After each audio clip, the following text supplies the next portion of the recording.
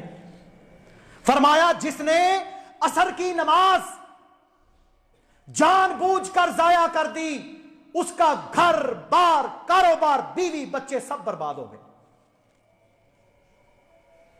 جو فجر اور عشاء کی نماز ادا نہیں کرتا، فرمایا وہ منافق ہے۔ جس نے فجر کی نماز ادا نہ کی، وہ اللہ کے ذمے میں ہے ہی نہیں۔